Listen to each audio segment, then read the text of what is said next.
됐죠? 오늘 9강 통하는 국어생활 가운데 일 해결의 열쇠 독서 표현을 간단히 좀 보도록 하겠습니다. 오늘은 여러분들 시험이나 이런 부담감들 좀 내려놓고 편한 마음으로 독서에 관련된 몇 가지 선생님의 생각 이런 것들을 여러분들이 듣고 여러분들의 독서 생활 독서하잖아, 그죠?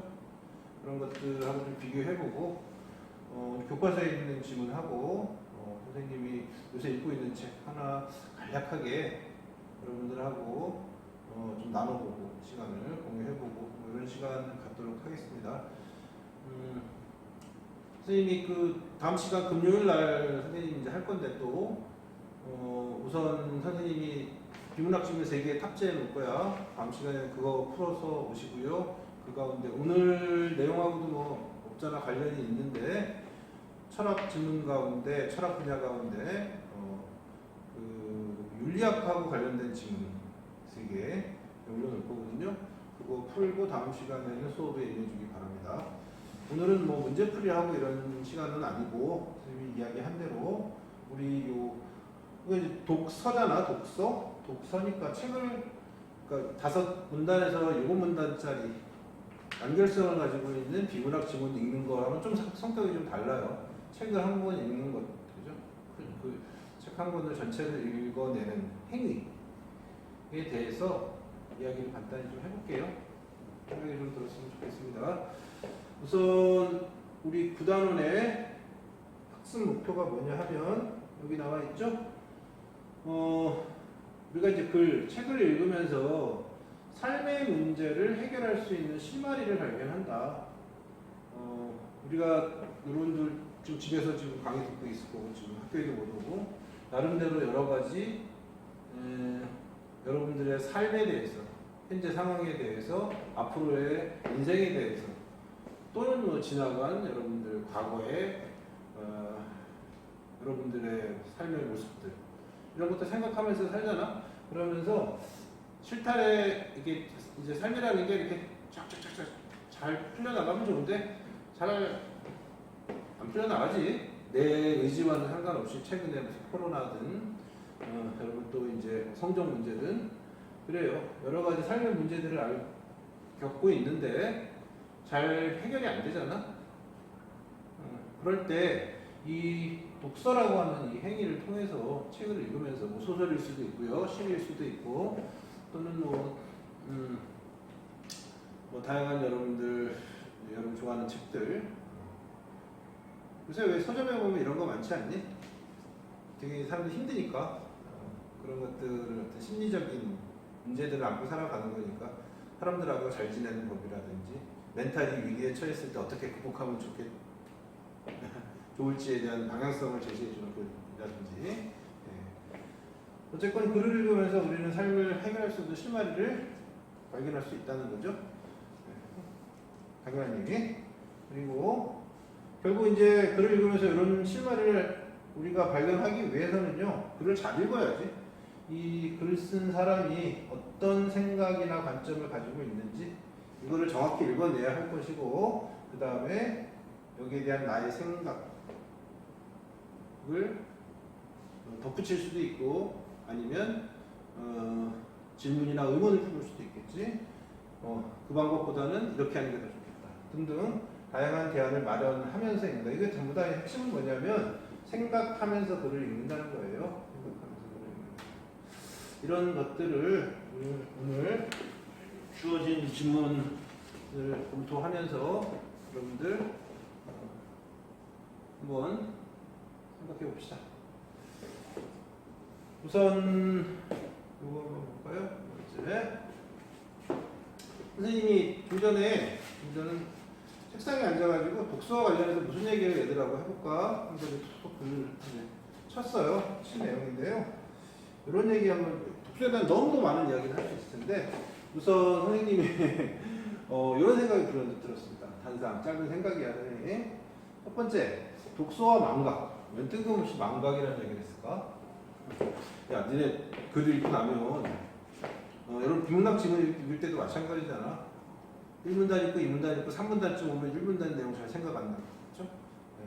책도 마찬가지예요. 선생님도 요새 선생님 요새 읽고 있는 책이 요새 뭐냐? 선생님의 독서 습관은 어떠냐면 한 권을 가지고 처음부터 끝까지 이렇게 통독할 경우도 있는데 선생님도 집중력에 한계가 있어서 또 책들 가운데는 읽어야 된다는 당위성이 있어서 읽으려고 하지. 뭐 선생님 목표 중에 하나가 세계문학 전집 다 읽는 거거든. 그래서 선생님한테 어떤 목표 의식이고 당위야. 정말 중요한 고전들 많이 있지 않니? 근데 이제 그런 것들도 어떤 것들은 재미있지만 어떤 것들은 옛날 얘기니까 지루하고 이거 뭔 말인지 잘 모르고 막 이럴 때가 있어요. 그럴 때 그래도 이제 선생님 너무 굴하면 안 되겠지. 다 읽어내게 되는 목표니까 그럴 때는 집중력이 좀 저하되면 좀 종류가 다른 책들을 읽어요. 선생님 요새 읽는 책은 이거 좀 이따 얘기할 건데 히모데우스 이걸 하라라는 사람의 책이고 그 다음에 조선의 뒷골목 풍경이라고 하는 한문 교수님이신데 강명관 선생님의 조선의 뒷골목 풍경 되게 재밌거든요. 우리가 아는 역사 조선사 주로 이제 왕조 중심의 사대부 중심의 지배층 중심의 역사적 사실 위주의 기술된 그런 책들도 재미있는데 그런 사람들만으로 우리 역사가 되었던 건 아니잖아. 수많은 민초들, 민중들, 백성들 이런 사람들이 다 훌륭한 사람들만 있었을까? 그렇지 않지. 그 중에는 이 책에도 있는데 노름꾼도 있고요, 도적들도 있고요, 또 술주정뱅이도 있고, 그 다음에 또 그 스캔들을 일으켰던 이조의 여인들도 있고, 그래서 뭐 그런 다양한 사람들의 이야기, 뒷이야기랄까, 야사랄까 이런 것들을 역사의 이야기들을 모아놓은 책이에요. 되게 재밌습니다. 그리고 선생님 시집도 줄여 읽으니까 요새 이제 나를 울렸다라고 하는 시집 선생님 읽고 있거든요. 선생님 요새 이렇게 책을 읽고 있다는 이야기인데 딴 건 아니라 이렇게 선생님 열심히 책을 읽어요. 여러분들도 읽고 있을 줄 믿어. 아닌가? 문제집품이도 바쁜데. 근데 이제 책을 읽고 나면 어떨 때 보면 며칠 있다 보면 책 제목도 가물가물, 무슨 내용이었죠? 가물가물. 뭐 이럴 때가 있습니다. 있죠.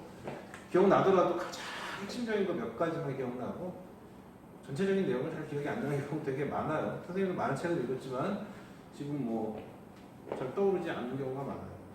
예, 선생님이 언제 근데 여러분 답답하잖아. 책을 읽었는데 내용이 뭐더라 이럴 때 있잖아. 근데 거기에 대해서 좀 자유로워질 필요가 있을 것 같아요. 선생님 생각에는 책을 읽어도 머릿속에 남는 것이 하나도 없다는 느낌들. 그러니까 더 독서를 안 하게 되고 영상물을 위주로 이렇게 보게 되고 그런 것들이 있죠.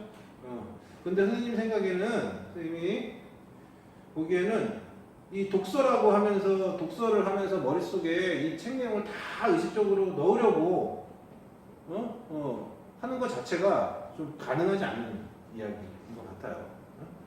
있었죠? 그래, 책 내용을 내 머릿속에 넣기 위해서 독서를 하는 거지. 그런데 목적은 맞지만 근데 그 뇌과학의 최근 연구에 따르면 우리 뇌 메커니즘은 들어온 거를 뭐 하게 되어 있어? 잊어버리게 되어 있다고 해요. 그리고 그거는 지극히 자연스럽고 당연하고 또 우리가 여기 선생님 썼죠? 망각하지 않으면 살 수가 없어요. 그지? 썼지만 어릴 때 키우던 강아지가 죽었던 기억들, 그래서 너무 슬퍼서 울고 했던 기억을 지금도 내가 망각하지 않고 그대로 가지고 하루하루 살아간다면 현실 생활을 영위할 수가 없겠지. 그래서 망각하는 건 뭐 당연한 거라고 합니다. 그렇죠? 그래서 당연하다. 여러분들만 그런 게 아니라 선생님도 그렇고 대부분 사람들이 다 독서를 하면서 그 내용들은 한 30페이지, 한 30페이지쯤 가면 앞페이지 내용도 까먹고 바로 앞페이지 내용도 까먹고 뭐 이렇게 되는 거니까 그거 가지고 너무 스트레스를 받을 필요는 없는데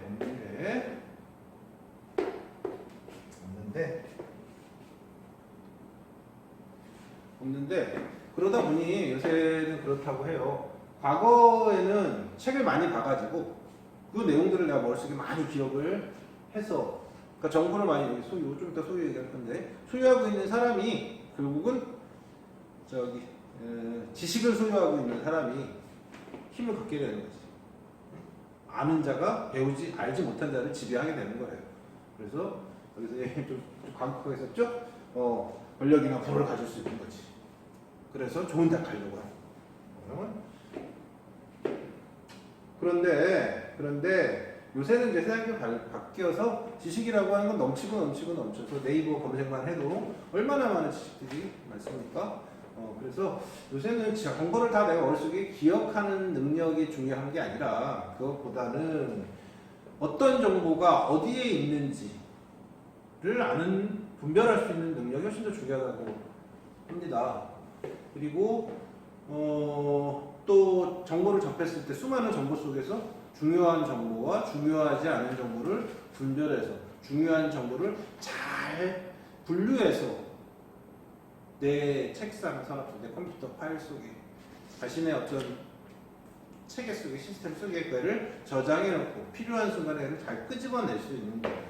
이거를 잘하는 사람이 결국은 여기 써놨죠? 이런 능력이 훨씬 더 필요하고 중요한 시대라고 하네. 망각해도 괜찮다고. 다만 여러분들이 공부도 하고 하는 이유는 이 정보와 이 정보를 비교해서 이 정보가 더 근데 많이 들어본 것 같지 않냐? 이거 비문학하고 비문학 독해 원리랑 되게 비슷하지? 그치?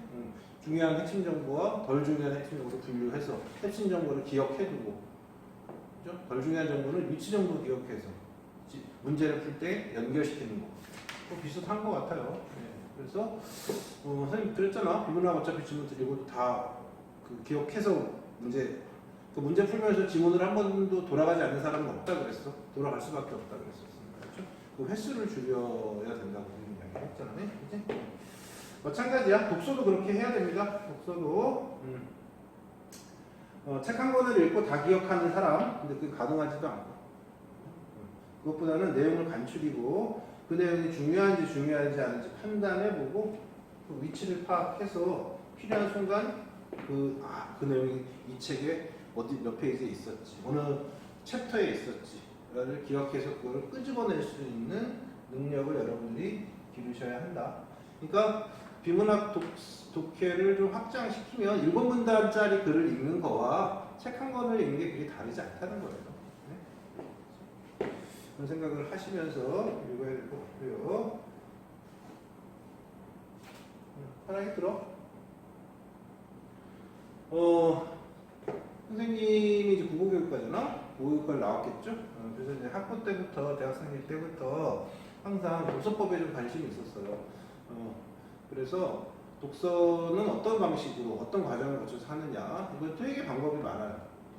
어떤 종류의 독서를 하느냐, 어떤 종류의 책을 읽느냐, 선정하느냐, 그 다음에 또 목차별로 읽느냐, 아니면 빠른 속도로 읽느냐, 글책 전체를 읽느냐, 부분만 발췌해서 읽느냐, 등등 여러 가지 독서법에 대한 이야기들이 이제 고민들도 했고, 지금 여러분 유튜브에 독서법 한번 쳐보시면은요, 생각보다 세상에는 독서를 열심히 하는 사람들이 되게 많아요.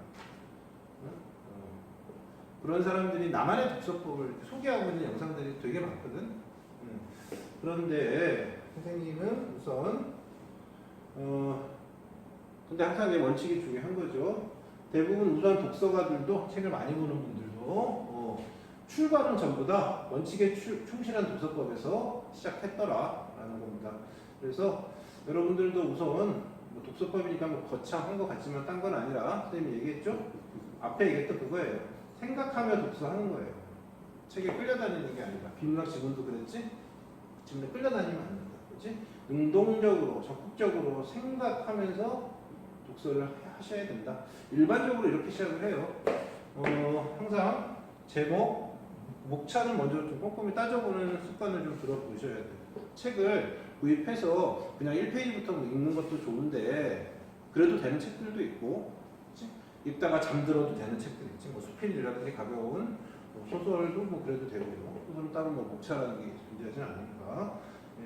근데 이제 우리가 봐야 되는, 예를 들면 여러분들 지식을 습득하기 위한 그런 개념서들, 이런 책들은 이런 과정을 거쳐서 전체 내용을 먼저 조감해보고요. 상상력을 좀 발휘해서 읽어보시는 게 먼저 필요하고, 똑같아. 눈으로만 독서해도 되는 상관없는데, 그러면 아까 그랬잖아. 사람은 사람 내는 망각의 메커니즘을 가지고 있어서, 읽으면서 어떻게 시각적으로 표시를 해주는 게 나는 되게 중요한 것 같아요. 유튜브에서 소개되고 있는 다양한 독서법들도 거의 다 상당수가 뭐냐면 어떻게 밑줄 긋고 어떻게 메모하고, 메모는 어떤 내용을 메모하고, 뭐 펜을 뭐를 쓰면 좋고, 뭐 그런 내용들 되게 많아요. 결국은 메모하고 밑줄 긋는 데는 이건 뭐 당연히 해야 될 과정인 것 같아요. 많은 이제 독서가들이 책은 어떻게든 지저분하게 써요. 읽고 나면 책이 지저분해져야 된다, 이런 얘기 하거든요. 그게 이제 좀 비슷한 얘기 같아요. 그래서 중심 내용 화제에 해당되는데 밑줄 긋고 메모하고요. 읽으면서 머릿속에 떠오르는 생각도 있겠죠, 여러분들? 당연히 있죠, 그지? 그런 내용들을 옆에 좀 적고요. 그 다음에 또, 내가 나랑 생각이 좀 다른데? 라고 생각했던 질문이나 의문사항, 이런 것들도 좀 메모를 하면서 쭉쭉 가는 거예요.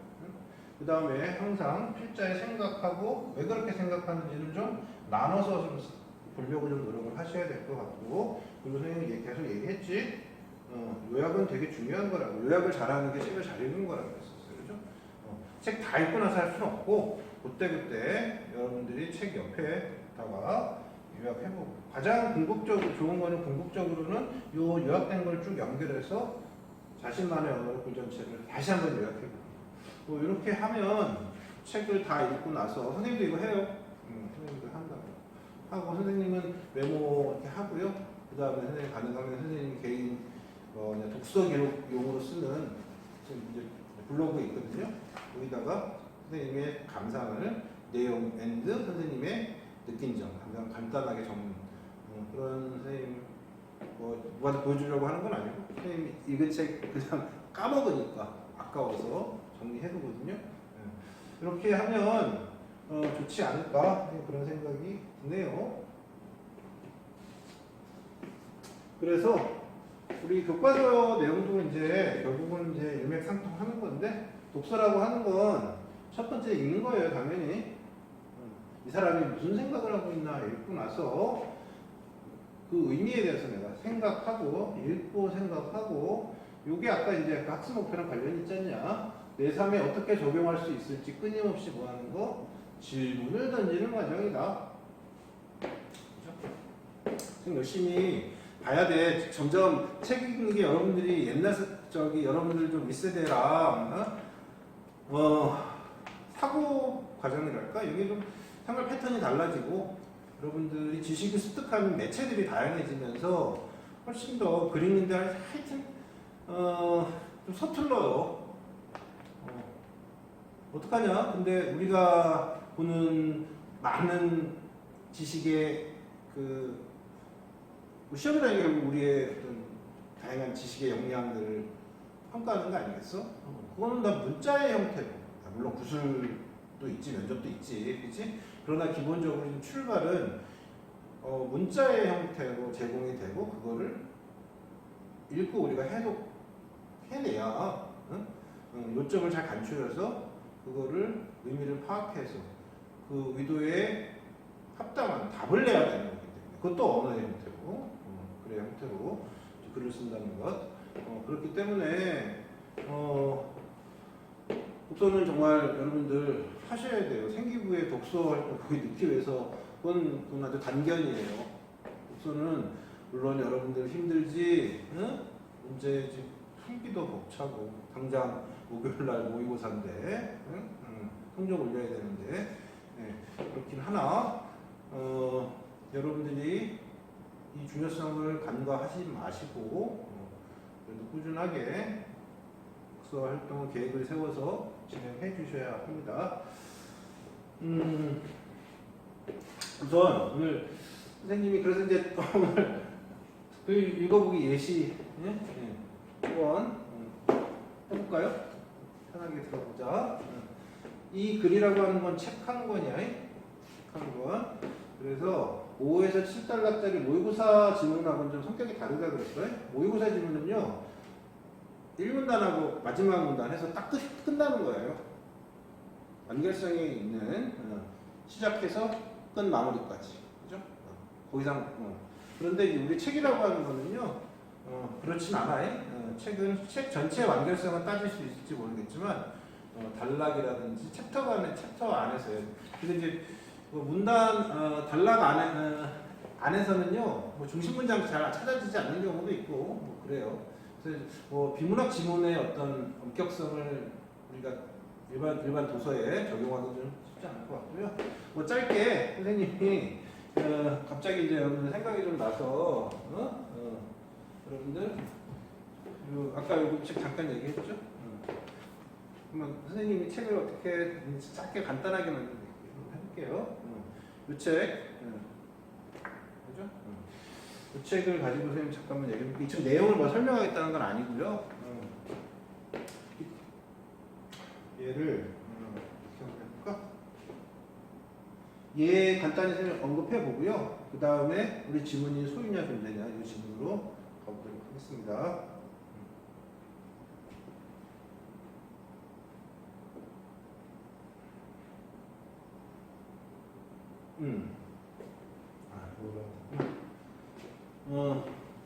우선 편하게 합시다. 이 책 혹시 읽는 사람 있니? 유발 하라리 워낙 유명한 분이어서 김영사에서 나온 책인데 이 책을 선생님이 지금 시작한 지는 좀 됐는데 좀 던져놓고 있다가 다시 요새 선생님이 읽고 있는데요. 우선 아까 뭐라고 그랬어? 책은 표지를 먼저 좀 잘 봤으면 좋겠다 그랬습니다. 제목 호모데우스. 그 전에 책 표지 한번 볼까요? 이분이 이제 호모 사피엔스를 쓴 유발 하라리라는 분인데 제목은 호모데우스야. 제목이 무슨 학생 아까 그랬어. 생각해보라 그랬어. 그렇죠? 생각. 그죠? 그랬을 때 여러분들 가운데는 이제 호모 사피엔스라고 하는 이분의 전작을 읽은 사람이 있으면 또 이 책이 궁금했을 것이고 읽지 않은 사람들도 있을 텐데 우선 워낙 대중적으로 유명하신 그리고 베스트셀러고 그렇습니다. 여기 보시면 빌 게이츠가 추천한 책이라고 합니다. 초대형 베스트셀러고 이런 것들도 정보야. 과학도서로 선정이 됐네요. 제목 호모데우스.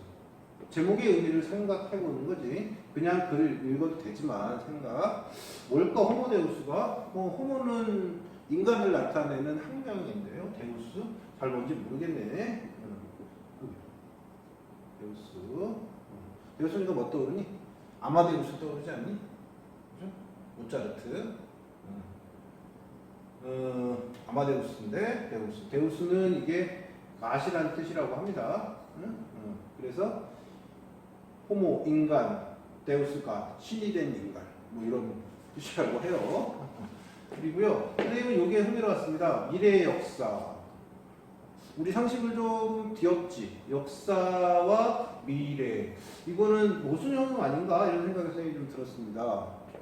그러니까 이 책에 대한 내용에 대한 이해 없다고 가정하고요. 역사라고 하는 거는 과거의 사실들을 역사가들이 자신의 사관에 의거해서 정리하고 그 다음에 평가하고 뭐 이런 거 아니야? 역사는 어쨌든 과거의 사실을 전제로 하고 있다는 느낌이 드는데 미래의 역사 잘 연결은 안 되는데 근데 선생님은 되게 흥미롭더라고. 역사, 미래의 역사는 어떻게 될 것인가 뭐 이런 뜻인가? 호기심을 갖고요. 그 다음에 책을 이제 한 장 넘기잖아. 자,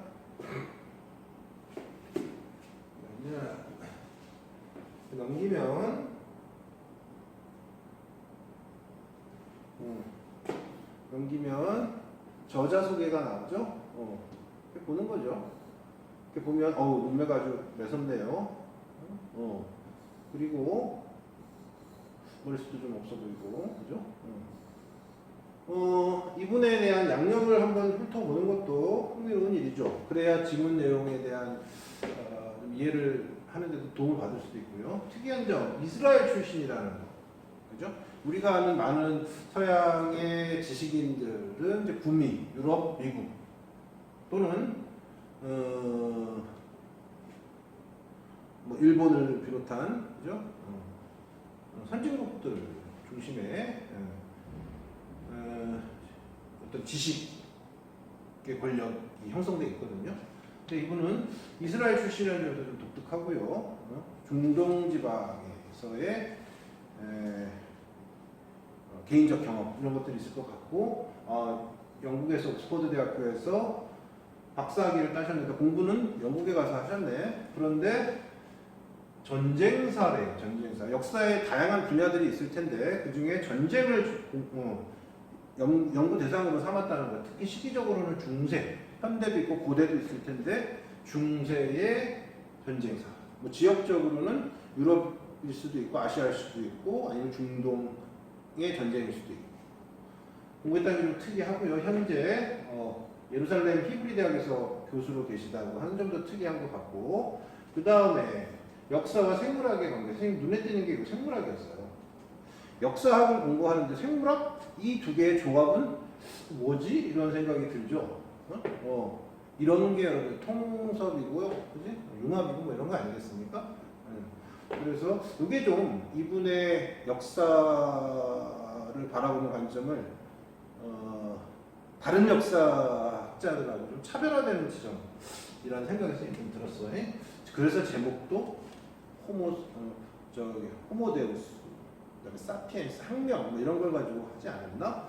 이분 책에서 이거에 대한 언급이 되게 중요하지 않을까 이런 생각했었습니다. 호모사피엔스 다른 동물과의 본질적 차이. 아마 동물에게 나온 게 생물학과의 관련성 속에서. 아무튼 되게 역사를 되게 독창적으로 해석하실 수 있는 다른 역사학자들과는 차별화되는 그런 내용이 있지 않을까 생각이 좀 들었습니다. 역사의 진보와 방향성. 역사는 진보하는 것인가? 진보하고 있는 건가? 퇴보하고 있는 건가? 아니면 정체되어 있는 건가? 진보란 뭔가? 그지? 이런 것들에 대한 고민들. 역사 속 행복의 문제. 이런 것도 되게 흥미롭죠? 현대가 과연 중세 사회보다, 그지? 근대 사회보다 훨씬 더 행복한가? 우리 현대인들이? 이런 질문들. 예전에 그 바칼로레아 문제이기도 했어요. 그래서 이런 아주 폭넓은 또는 근본적인 질문들을 이분은 역사학자로서 생물학의 관점을, 생물학의 방법론적인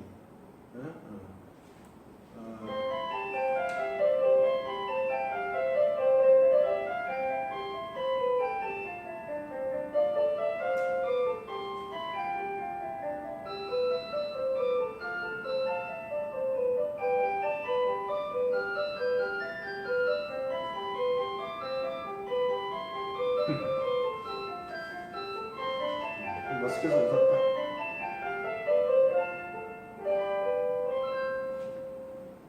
특히 이제 이분은 유튜브를 에다가 이제 강의가 공개가 됐었나봐. 무크 여러분 잘 알고 있죠? 그래서 많은 학생들이 등록해서 접속해서 이분의 강연을 듣는다고 합니다. 그래서 인문학 분야 창의성과 독창성에 대한 상을 수상하기도 했고요. 저명한 학자이고 대중과 소통하는 학자이고, 그만큼 많은 학생들, 대중들이 이분의 문제의식, 그 다음에 관점 이런 것들에 열광하고 있다는 거겠지. 그래서 세계적 베스트셀러의 작가 되었다는 거겠죠. 이런 정보들도 한번 보는 거죠. 보면서 이런 분이구나. 이런 것들이 어떻게든 이분의 저서의 책 내용 속에 반영이 되어 있지 않을까? 좀 도움을 받지 않을까? 그런 생각이 듭니다. 그리고요.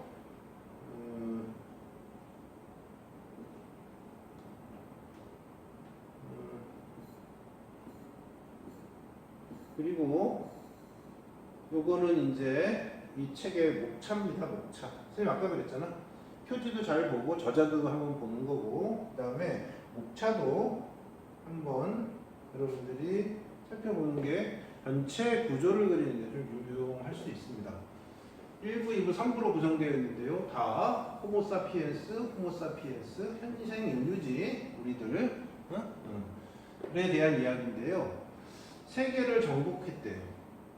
그죠? 그러면서 맞지? 우리가 자연을 지배하고 있잖아, 인간들이. 그렇지? 그래서 세계를 정복하고 있는데 목차가 보면 인류세 인간의 강의 이렇게 나가네요. 그죠? 예. 그랬을 때 이게 뭘까 생각해보고 답이 나오면 유출을 한번 해보는 거고, 아니면 넘어가면 되는 거지. 흐름만 잡으면 되니까. 인류세라고 하는 거는 뭐 다른 건 아니고, 저기 뭐 예를 들면 뭐 지구과학 시간에 뭐 홍적세니 뭐 있잖아. 기간을 나누잖아. 그래서 현생 인류가 자연을 지배했던 이 시기, 그죠? 이걸 뭐 언제부터 잡느냐에 따라 다르겠지만 인류가 자연을 지배했던 시기, 산업혁명 이후라고 할 수도 있을 거고. 그래서 어쨌건 호모사피엔스 세계를 지배하고 정복하는 시기 뭐 이런 거고요. 인간의 광희는 이 계약이라고 하는 것이 호모사피엔스가 세계에 의미를 부여하는 것에서 되게 중요한 역할을 하는 것 같습니다. 이런 내용 생각해 보고요. 인본주의 혁명, 인본주의라고 하는 건 이제 휴머니즘이라고 하는 거잖아. 호모사피엔스, 휴머니즘 이런 것들이 질적으로 뭔가 달라졌다는 얘기 같아요. 뭔가 크게 바뀌었다 이런 내용인 것 같은데, 이게 의미를 부여하는 것과 연결될 수도 있고, 근데 다음을 보게 되면 지배력을 있다 이렇게 가잖아요. 아까 미래의 역사라고 했었어요. 그렇죠? 호모사피엔스가 지금 세계를 정복하고 세계에 의미를 부여하고 있는데 이것이 계속 지속되지 않을 수도 있다는 거예요. 그렇지? 지배력을. 그 이유가 무엇일까? 실험실의 시한폭탄. 이건 뭐 유추가 좀 가능할 것 같아요. 우리가 하고 있는 아까 여기 미리 얘기했지만 과학이라고 하는 연결이 될 텐데, 이 과학이라고 하는 것이 마치 우리 그거 보지 않았니? 과학 연구에는 무한한 자유가 허용되어야 하는가, 아니면 일정 정도의 규제가 필요한가 이런 얘기 있었잖아. 왜 규제해야 된다 그랬어? 그러지 않으면 정말로 심각한 문제들이 발생하잖아. 인류의 생존을 위협하는. 그러니까 일정 정도 규제가 필요하다는 얘기가 지난번 우리 교과서 지금 아니었니? 그래서 시한폭탄 실험실에서 만들어지고 있다는 거니까.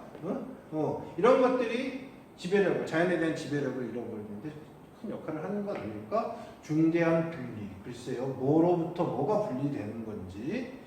그죠?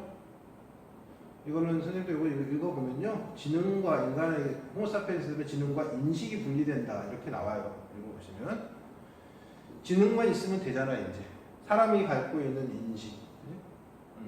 이런 것들은 이제 필요가 없어지는 거예요. 끔찍한 얘기죠? 아무튼 중요한 분리가 호모사피엔스에서 일어나기 시작한다는 거고요. 의식의 바다. 이거 선생님이 인식이 아니라 의식이야, 의식.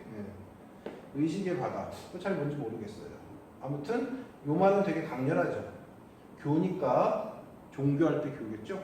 신봉하는 종교가 뭐냐면 뭐 기독교, 천주교에서 그런 형이상학적인 신이 아니라 이제는 사람들은 데이터를 마치 신으로 생각한다는 뭐 그런 의미 아닐까요?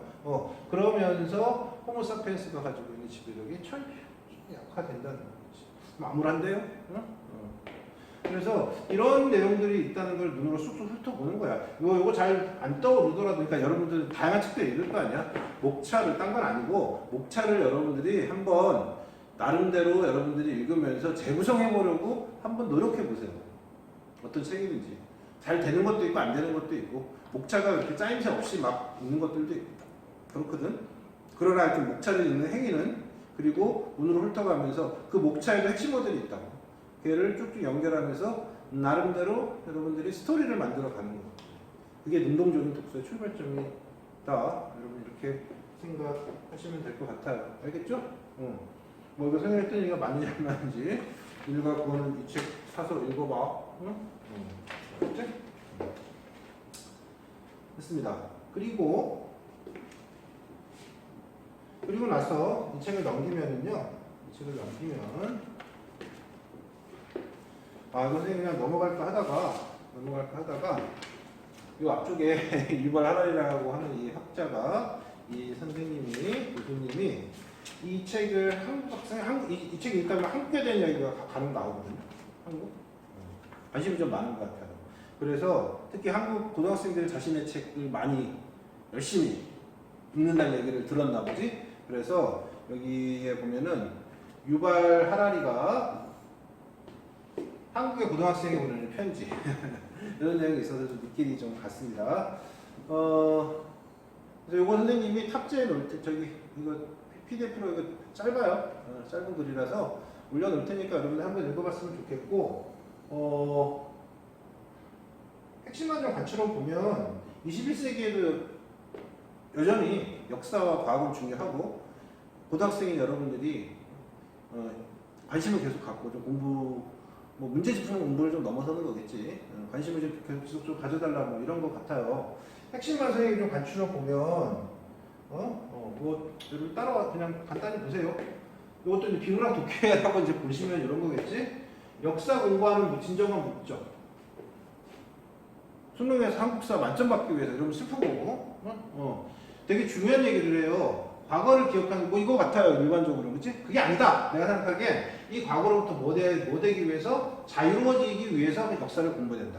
그게 되게 공격적인 이야기고 자유로워지기 위해서 우리는 역사를 공부해야 된다. 궁금증이 생깁니다. 그치? 과거라고 하는 거는요.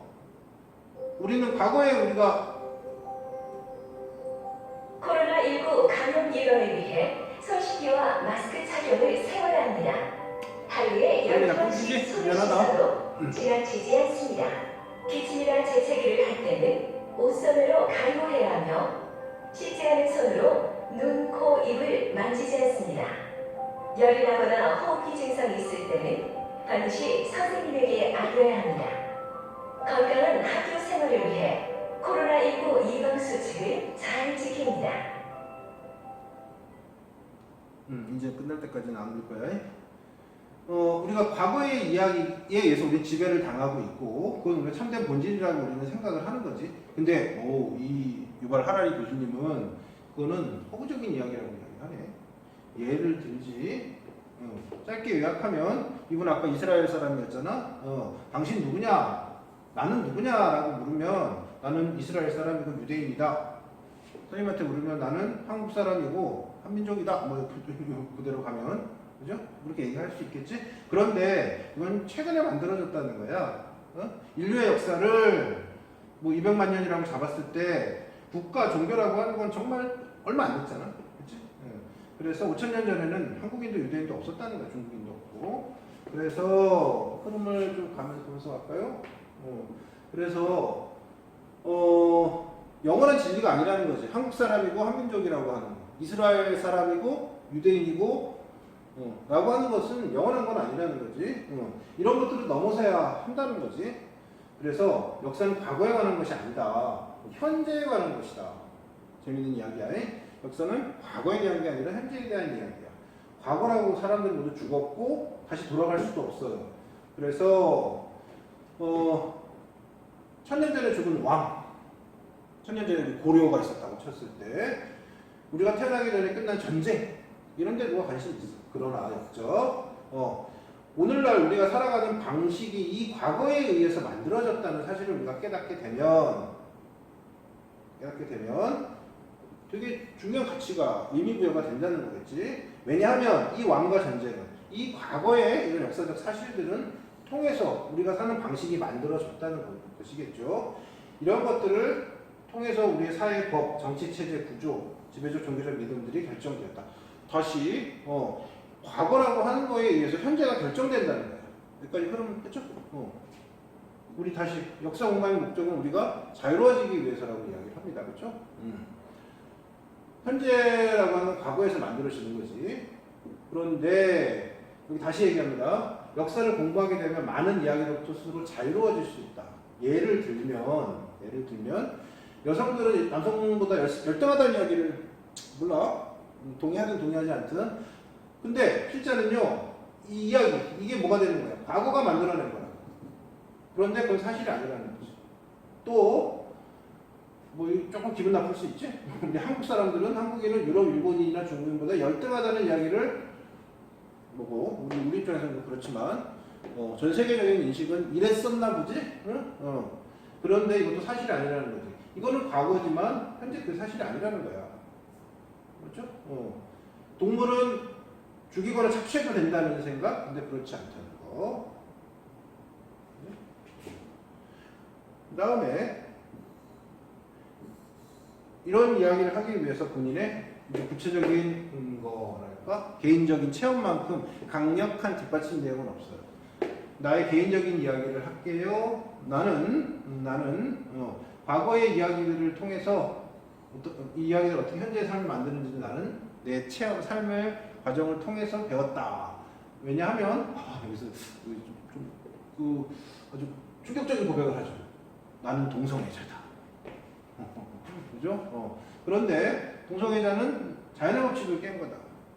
남성과 여성 이 이분법을 깬 거지, 그지? 그래서 괴로웠겠지. 그리고 두려웠다. 그런데 내가 과거의 역사 공부하면서 이건 역시 뭐다? 만들어낸 이야기다. 허구일 수 있다는 거겠지. 그래서 남성이 살아가는 것이 어떻게 다른 일을 해야 하는 일이면 나쁜 일이 될 수 있을까요? 라고 질문을 던지면서 사랑한다는 이유로 처벌받지 않는다. 이게 자연의 법칙이라는 거예요. 사랑이라고 하는 것, 그지? 그러니까 이걸 깨질 수 없는 거고요. 자연스러운 거라고. 그 다음에 자연의 법칙을 깰 수 있는 것은 존재하지 않는다. 이런 것들을 이제 이 사람은 사실은 생물학이라고 하는 걸 공부하면서 확신을 갖지 않았을까 이런 생각이 듭니다. 아무튼 과거로부터 이어온 것들이 허구일 수 있다는 생각. 이런 것들을 역사를 통해서 이 사람이 깨우치게 되었다는 거 아니겠습니까? 계속 갑니다. 역사를 공부하는 진정한 목적은 사실과 허구 사이의 차이를 배우는 것이죠. 요건 선생님 동의할 수 있을 것 같아요. 특히 과거의 어떤 사실로부터 재구성된 허구. 그래서 우리 자신의 과거 이야기도 자유롭게 하여 자유란 말 나왔죠? 더 나은 미래를 만드는 것이다. 과거의 이야기에 영향을 받기 때문에 역사 전문가는 우리 모두 마땅히 역사를 공부해야 합니다. 여러분들 역사 공부 열심히 해야 되는 이유가 여러분들이 더 과거의 사실에 얽매이지 않고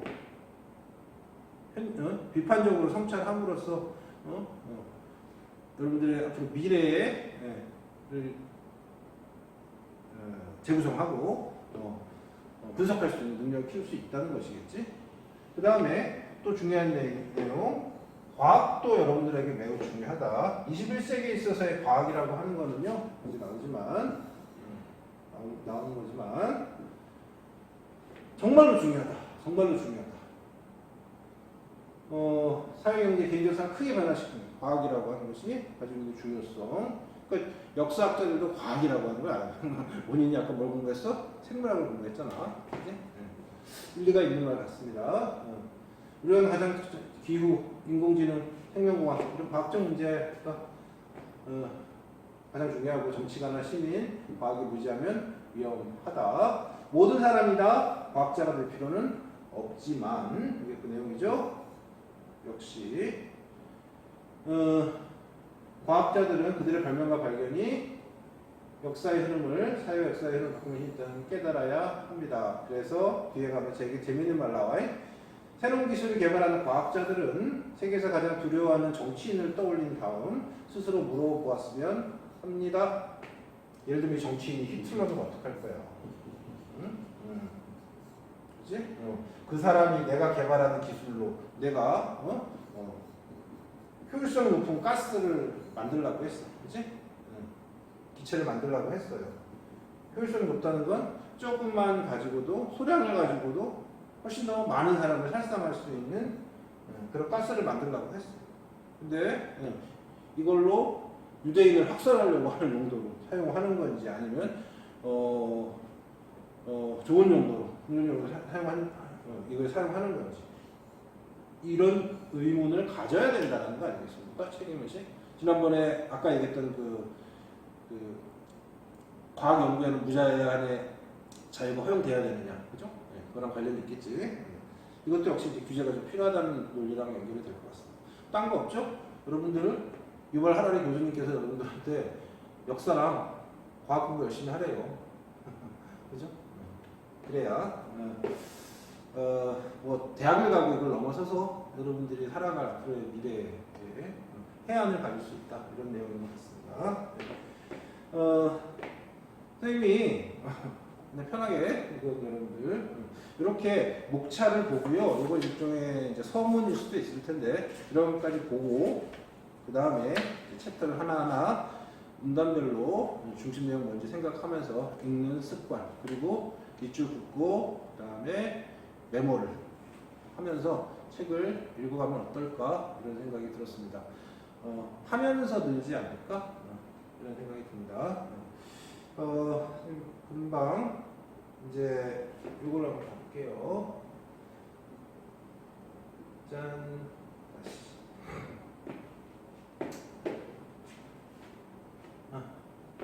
짠. 금방 할 거야. 이거는 선생님 꼼꼼히 할 건 아니니까. 우리 교과서 잠깐 봅니다. 빨리 갈게요.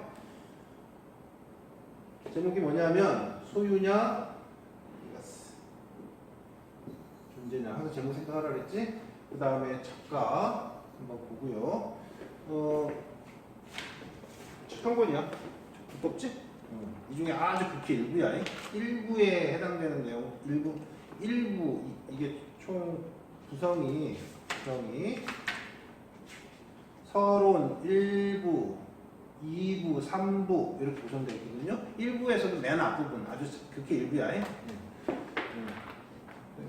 하려고 예전에 읽었던 거 다시 이번에 도서관에서 빌려서 다시 읽었는데 삶의 문제를 독서를 통해서 해결할 수 있다고 그랬잖아. 간단히 갈게요. 소유냐 존재냐. 되게 제목이 본격적이지? 영어로는 to have or to be야. 소유할 것이냐 존재할 것이냐. 두 개 중에 무엇을 선택하는 게 바람직한 이거 아니겠습니까?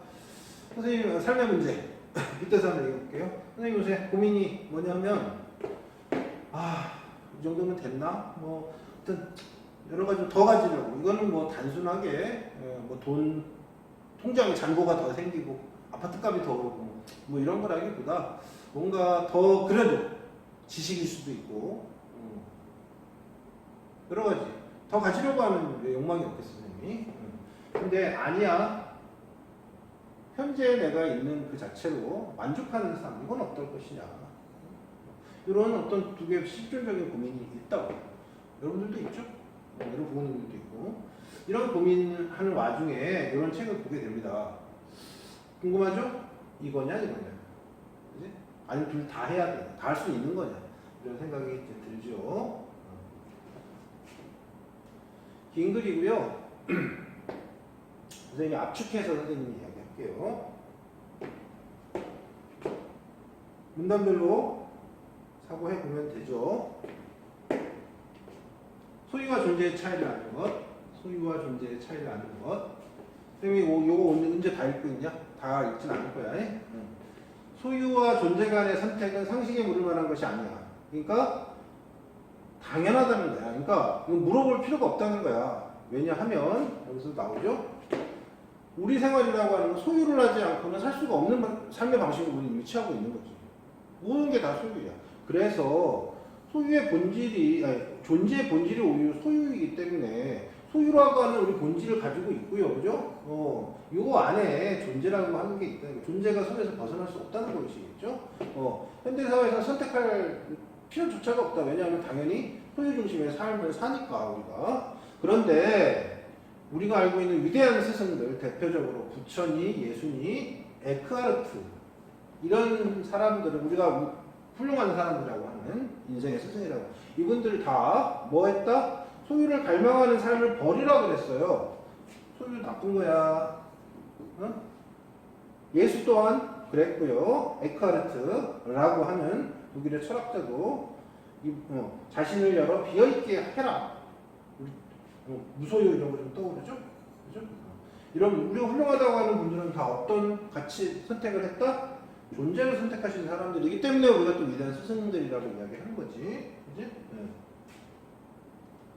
좀 봅시다. 나는 여기 대해서 오랫동안 고민을 했다. 그지? 그 결과 소유와 존재라고 하는 것은요, 물론 둘 다 삶을 지탱하는 두 가지 기본 양식이에요. 소유의 삶도 있고요, 존재의 삶도 있고요. 이 두 가지가 다 있다는 거죠. 동의해. 둘 다 있는 거야. 그런데 재밌는 건 이건 한 개인, 선생님이 소유냐 존재냐 하는 것보다 선생님이 살아가고 있는 이 사회, 대한민국이라고 하는 사회일 수도 있고, 한 지구인이기도 하잖아, 그지? 세계인이기도 하고, 에서의 사회적 성격의 유형체. 그러니까 사회가 소유를 지향하면 나도 소유적 삶을 지향할 수밖에 없는 거고, 반대라면 또 나는 존재를 더 지향할 수도 있는 거겠지. 중요한 건 사회적 성격의 유형차이까지도 결정한다는 거. 그다음 그래서 요 글에는 시에 드러난 소유 양식과 존재 양식을 설명해 주고 있습니다. 예를 들어주고 있죠. 간단하게 가면요.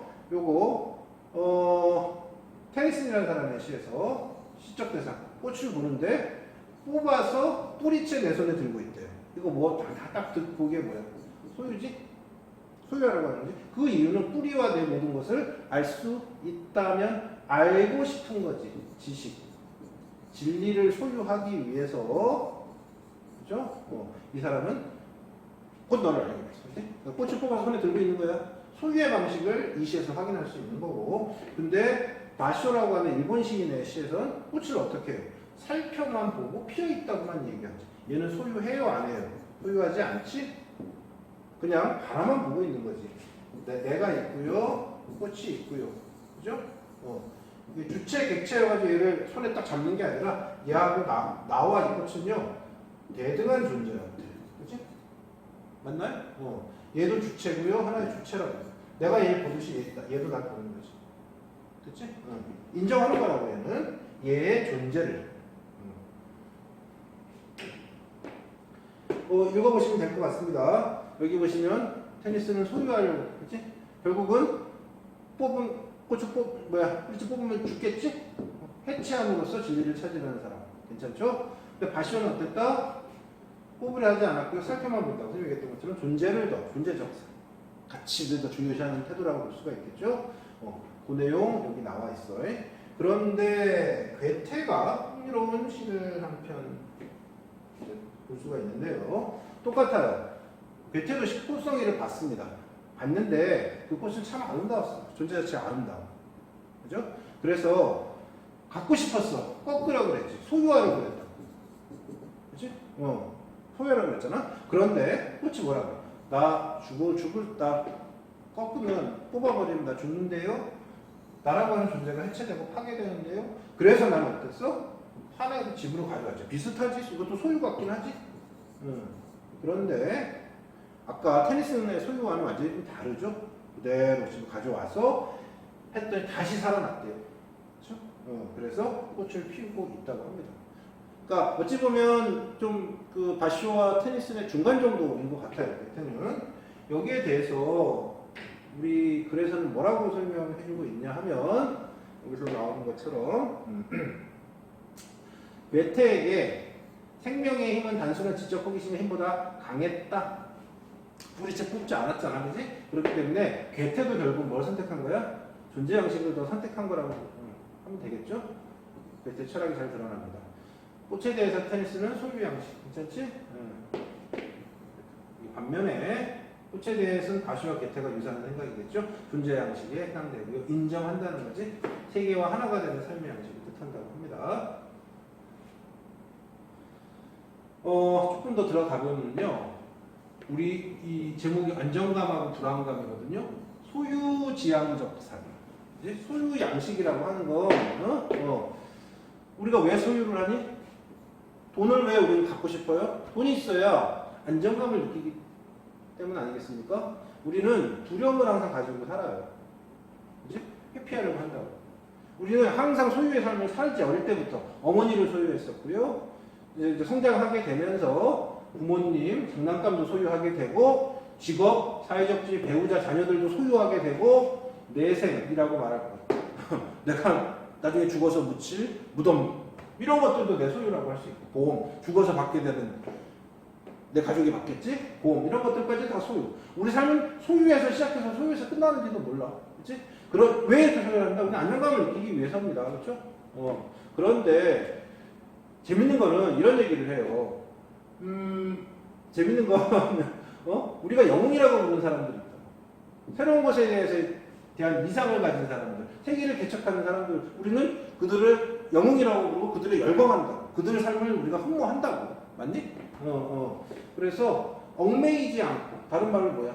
소유에 얽매이지 않았다는 거겠지? 용기를 가지고 있는 사람들이라고. 누가 그랬다? 부처가 그랬고, 예수가 그랬고, 헤라클레스, 오디세우스 같은 이야기 속의 영웅들도 그랬습니다. 왜 영웅이야? 그들은 소유에 얽매이지 않았기 때문에 우리 영웅이라고 불러요. 그러니까 우리 마음속에는 영웅의, 그러니까 소유에 대해서 좀 사실은 부정적인 생각이 있는 거지. 그지? 그죠?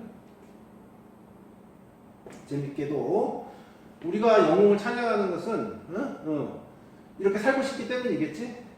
그런데 우리는 그들을 우상으로 딱 하나 만들어 놓고, 우상이라고 하는 거는 범접하기 어렵다는 거거든요.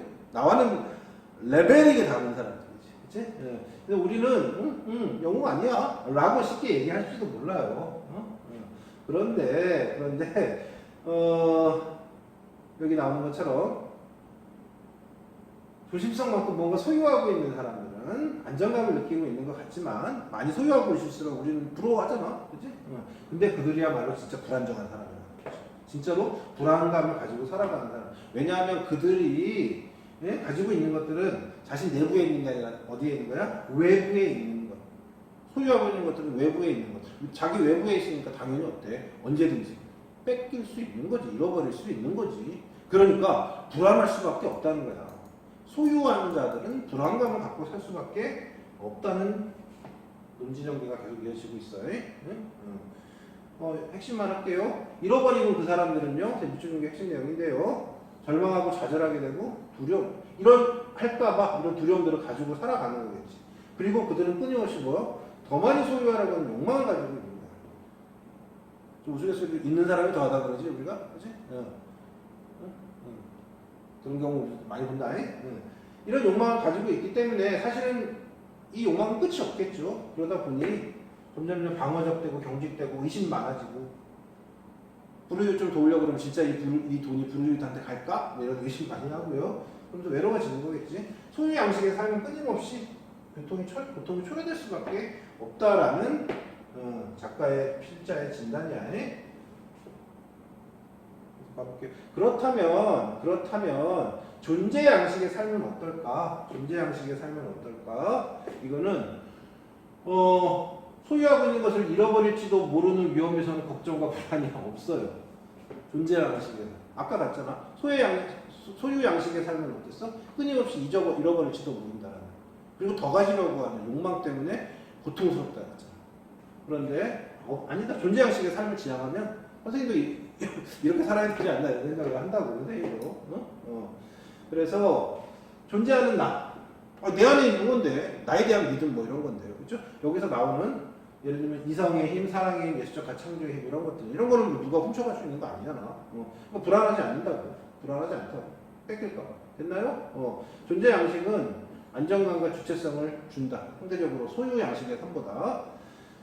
소유라고 하는 거는요, 사용함으로써 감소가 돼요. 돈을 쓰면 없어지잖아.